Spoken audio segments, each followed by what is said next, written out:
Xiaomi 17 Ultra. It has its global release now, February 28th in Barcelona. MWC is about to kick off too as well. So this model, I think, is worth a definite look if you're after something different versus, say, the Samsung Galaxy S26 Ultra, which is why I say check this one out as a good alternative, because hardware-wise, there is so much in this that Xiaomi's put in that is certainly in some areas better than Samsung. So we've got a variable zoom periscopic camera here. So it's 200 megapixels. It can go from 75 millimeters to 100 millimeters, which is really impressive.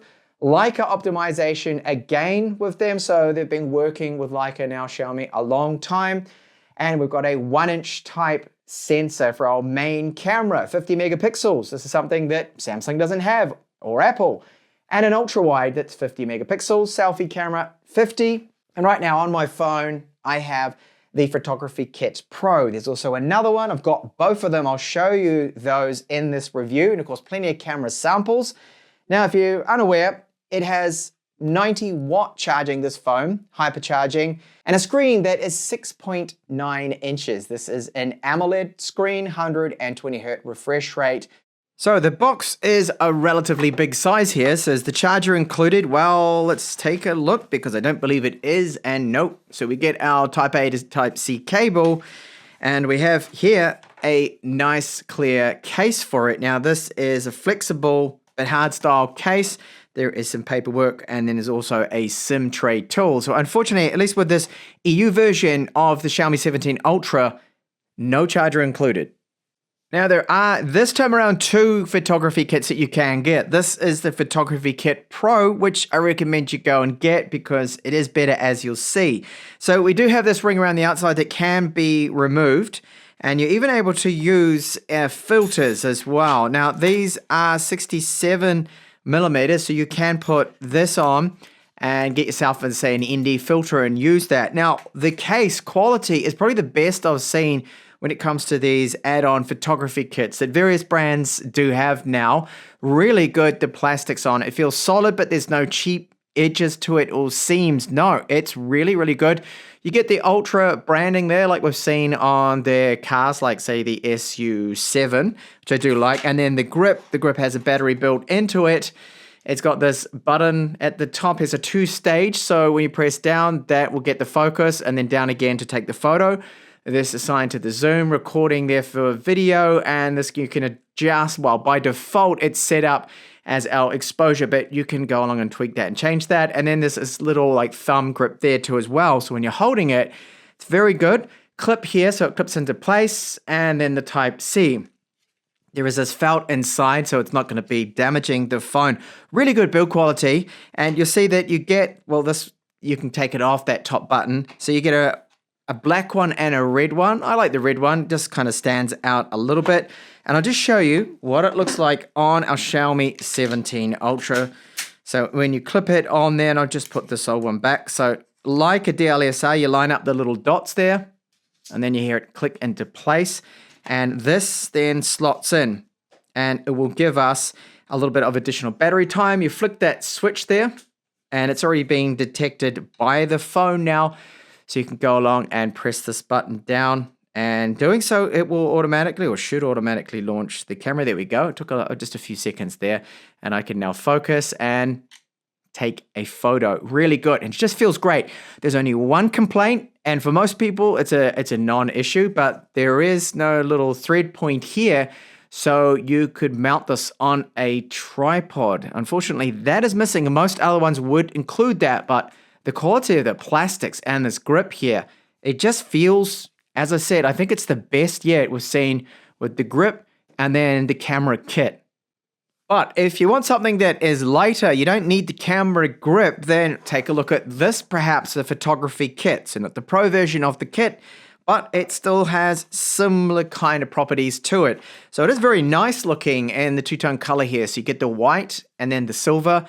Very, very good. Now, this outer lens is not replaceable. So if you need to use an ND filter, then you can't. So if you need those 67mm filters, not possible with this particular model. Still the Ultra branding there.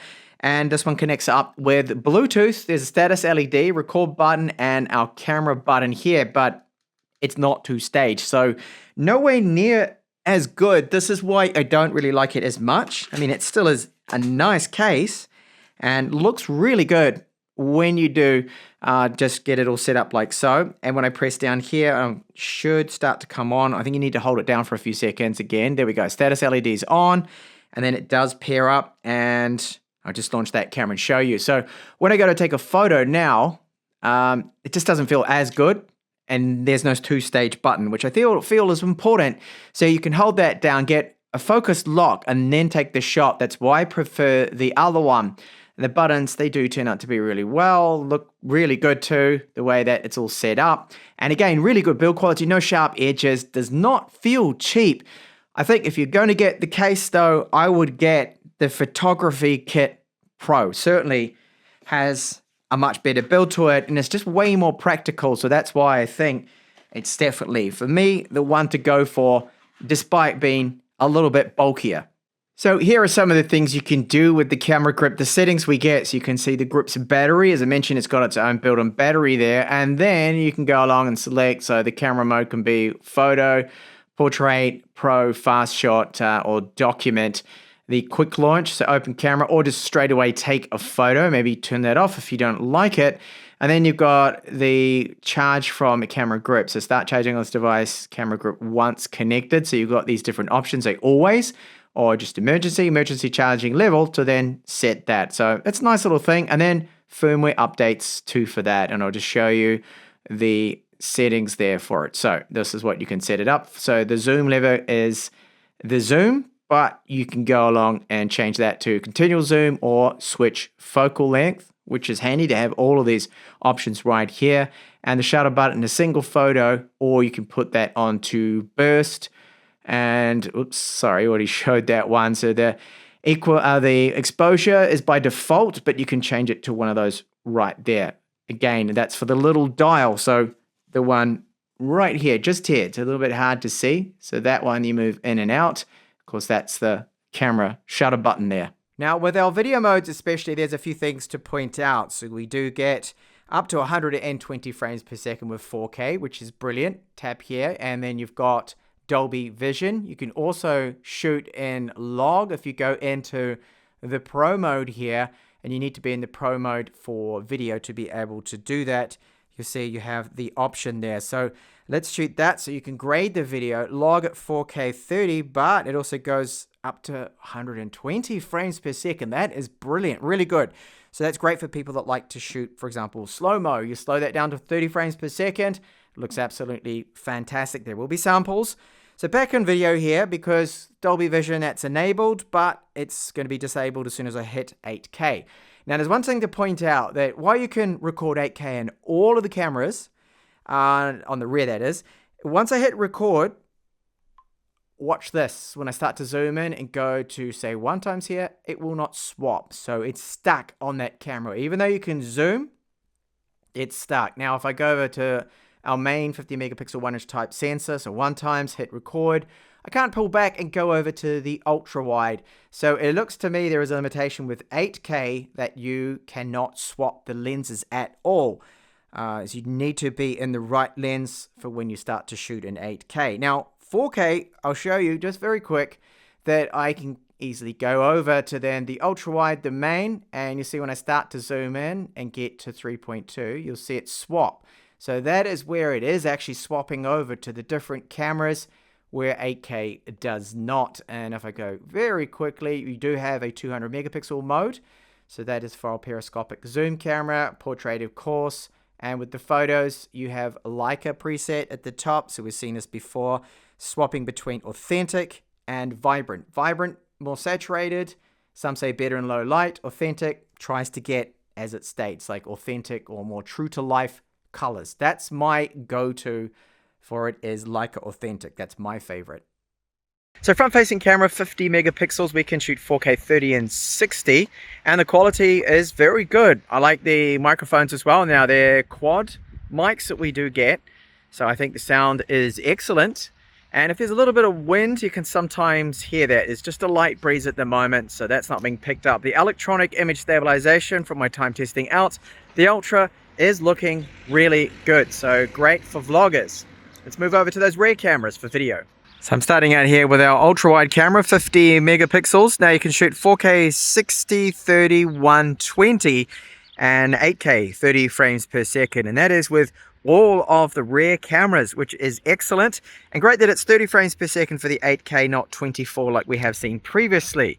So I can swap over to our lenses. This is now our 1-inch type sensor, 50 megapixels too. Quality is better, more detail, sharper than what we get with that ultra wide. Is optical image stabilization. Then we can go over to the 75 to 100 millimeter zoom cameras. This is 3.2 times. You can see a lot of detail. So I have a look at these seagulls right here, and I can then apply some zoom. Now the zoom that you apply here is going to go between that 75 to 100 millimeters. So it looks great. This is all optical.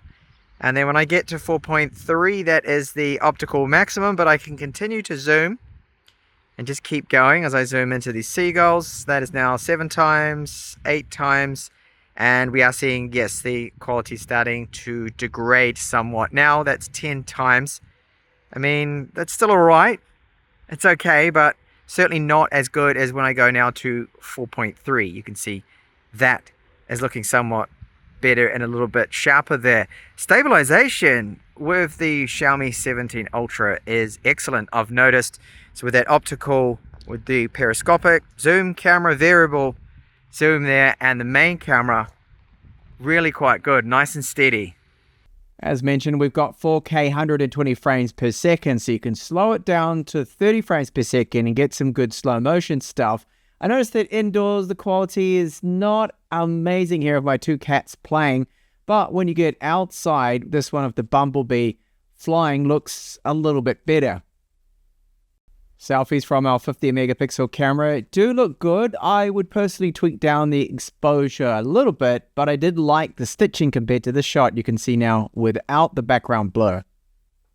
I really like what I'm seeing with portraits. One thing Xiaomi has done, with Leica's help of course, they're co-engineered or working together on this, the optimization of the images, is they have not over-sharpened the image and damaged it. I like the fact that this portrait's a little bit softer, skin tones look good, and this was with the Leica Authentic preset. And using the camera, the zoom one, at 100 millimeters, so the 200 megapixel sensor.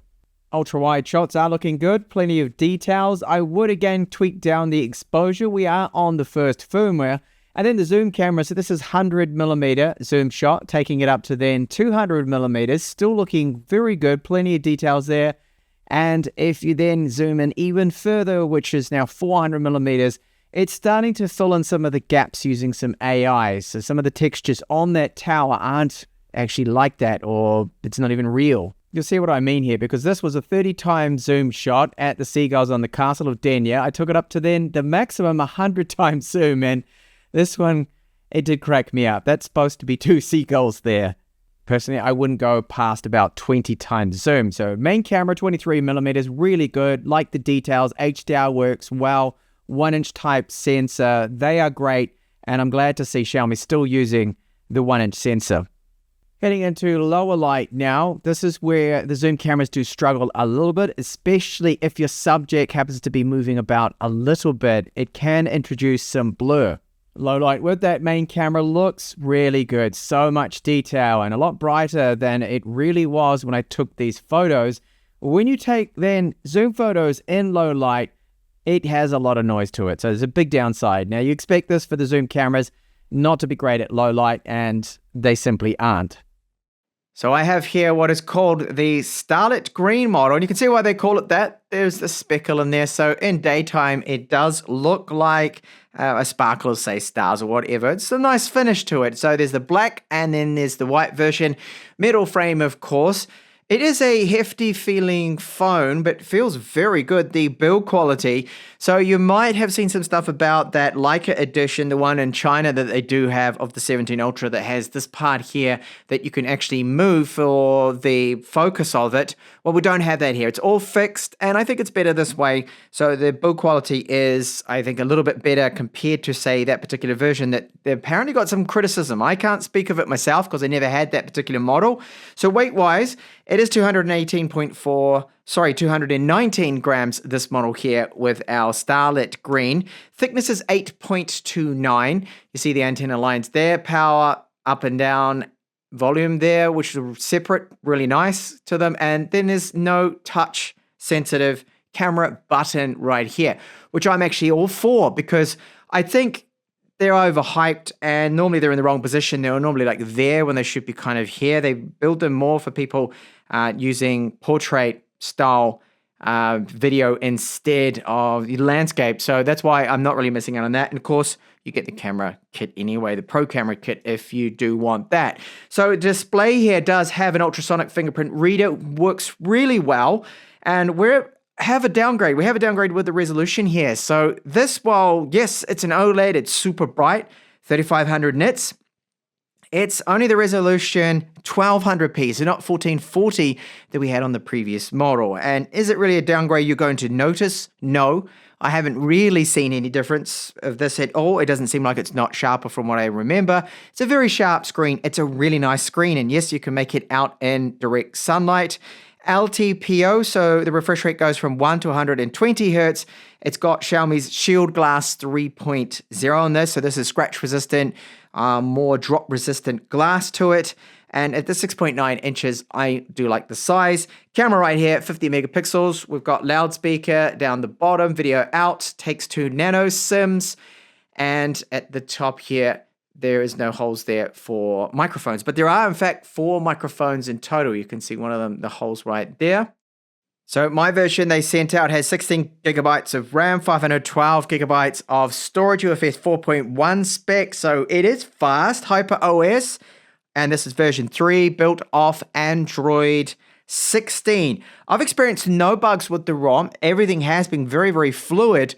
And really pleased with the performance. Just a glance on that. Now, I know that most of you people watching are familiar with Android, so I won't go to really any depth with that. There is AI, of course, built in. We've got plenty of that stuff. Gemini there too on board that comes pre-installed that you get, yes, with Android 16 anyway. So it's performance-wise, I think, one of the fastest I've tested. Of course, Snapdragon 8 Gen 5. So latest and greatest there from Qualcomm. Really fast chip. Now, when you get the phone, there is some pre-installed bloatware. It's not too bad, but the More Apps folder, there are quite a few in there. So it took me around about 8 minutes or so to just clean up those things. I still mention it in my videos.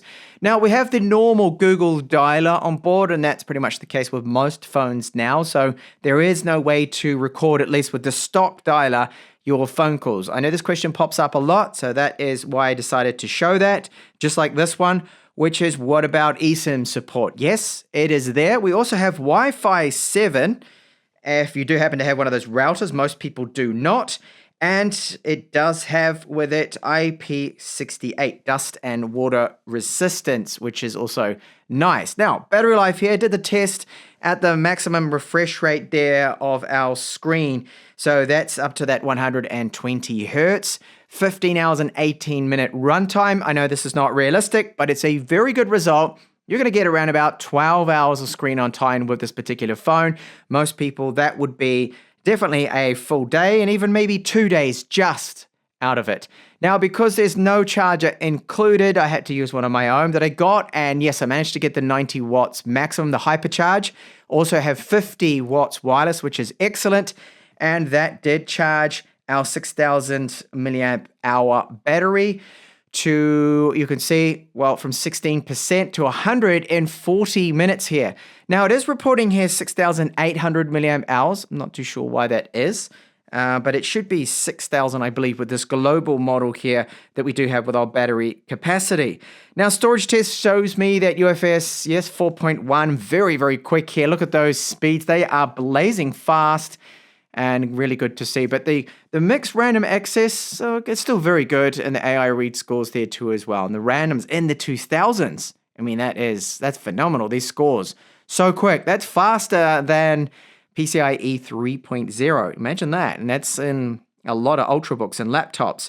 So I wanted to run Antutu. Unfortunately, I've run into this before with Xiaomi, that they won't let you connect to the server, so the result cannot be verified. Now, it should be around, I would say, close to the 4 million mark with Antutu, but probably about 3.8 or something. Now, it's because we have a firmware that is like a pre-release one, and I guess when the final firmwares come out, or once it has launched, I will be able to run these tests later. But what I could run is Geekbench 6, which shows me that, yes, it is performing like other Snapdragon 8 Gen 5 phones that I have tested, like the Nubia Z80 Ultra, for example. Kind of similar scores there. And then 3D Mark, seen this again, where Xiaomi blocks the servers, so you're unable to download it. Why they do this, I really don't know. I think it's because it's a pre-release early firmware. They don't want results to be leaked online of these devices before the actual release. It's probably the reason why, or they want to hide how much it actually throttles. Now, I have seen in games a bit of throttling, and I've felt the phone get really quite hot too. I've measured it getting up to 51, 52 degrees, which is a little bit more than I like to see, but normal for this chip. So the Snapdragon 8 Gen 5, it does run pretty hot there, and that's it for the benchmarks. Now, gaming with our Snapdragon 8 Gen 5, it is very good. This is Wuthering Waves, still one of the most demanding games, if not the most demanding you can get on Android, especially when you do this. So you put it onto the highest graphics setting here, which is ultra high resolution, which is running, I believe, at native resolution there. And then you need to set the frame rate to 60 and special effects onto high. And that puts everything in the red here, which they don't advise. And I don't really advise of this, but it's just to test how things are. And even they're telling me right now that the settings are way too high, but no, I want to keep them. And testing it out, I have noticed that, yes, it is very smooth as expected. You're going to get great performance. This is the fastest of the chipsets out there at the moment for mobiles. One of the fastest, alongside with that new Dimensity, of course. But no, the performance has been really good. You do occasionally see a few little frame dips, and in other testing, when I've been using the phone, I have noticed that it can get a little bit warm too as well. So the thermals, they seem to be good, but I will have to say that there's clearly some throttling. I don't know exactly what percent because 3D Mark has been blocked to us, but there's a little bit taking place, which is kind of normal for the Snapdragon 8 Gen 5. It is a powerful chip, but it's also a very hot chip in my experience. It generates quite a bit of heat. So yes, you feel it getting hot around here, hot around this part, tends to heat up the frame. So yes, it does start to dissipate that heat at least. So what about those speakers then? So downwards firing from here, the earpiece, quite good. Loudness isn't the loudest I've heard. There is some bass to these speakers as well. I'd rate them as a very decent, 7.5, 8 out of 10. They've got that bass, I think, that most phones don't really have. A little bit more, at least, in that department. But here's a sample, and you can at least hear what I think sound like very good speakers for a flagship.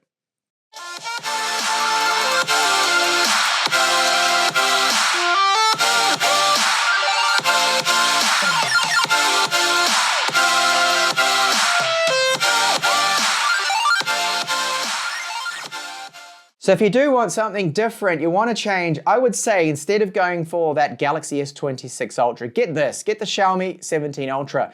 You're gaining better periscopic zoom cameras with that optical 75mm to 100mm zoom. That's going to be excellent for portraits. It looks really good for the macro shots from the samples I've shown you and what I've seen so far. You've got the Leica optimization, so Leica, authentic Leica, vibrant, low light performance is looking excellent. A 1-inch type main camera, 50 megapixels, which is a huge sensor, something Samsung does not have. 90 watt hypercharging, 50 watt wireless charging. I mean, the list goes on. There are a lot of hardware advantages here. Okay, software would have to look at that in a little bit more detail, but as it stands, I'm really impressed with the Xiaomi 17 Ultra. The ultrasonic fingerprint reader, let's just test that on camera right now. Very, very good. Super fast, 10 out of 10 times for me, no issues. Yes, Samsung has something very similar too with that. Selfie camera, 50 megapixels, very good. We get 8K with all of the cameras, but as I've pointed out, we cannot seem to swap between them. You can zoom in, but that's it. You're stuck on that camera for now. Hopefully that changes with software. What I have noticed is something to do with software is that the standby drain with my Xiaomi 17 Ultra hasn't been so good. So this is the only real downside I've noticed to it, is that overnight I lost 9% of the battery. So I left it fully charged, came back. It's one of the tests I do without using it at night. And where's that 9%? Now, normally most phones are 3, 4%, okay, or 5 maybe, but 9 seems a little bit excessive. So I put that down to a pre-release firmware that I'm currently using. So hopefully they can fix that and improve upon this particular problem there.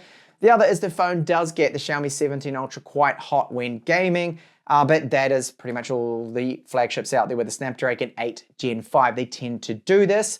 And I really wish that while this camera, the Photography Kit Pro, is fantastic, the build quality, the best that I've seen yet with a photography kit, there's no mounting point for a tripod, which is just a very minor little nitpick. There's the Type-C port there, of course, to charge the built-in battery. The buttons on this feel absolutely fantastic, and just how rock solid it all feels. It's very good. There's nothing about this that feels cheap at all. And this particular model here doesn't have the ring around the outside that you use to adjust the zoom. That seems to be only China with that, with the Leica edition of this. And I think maybe it's a good thing that Xiaomi for the global version decided not to actually bring that feature, because it did get a little bit of criticism, I did see online at least, and I haven't tested out that model. So all up, you want to change, I'd say go for the Xiaomi 17 Ultra versus that Samsung S26 Ultra, which is more or less the same kind of thing year in, year out with Samsung and Apple, but this really impressed. Thank you for watching this review here of the 17 Ultra from Xiaomi.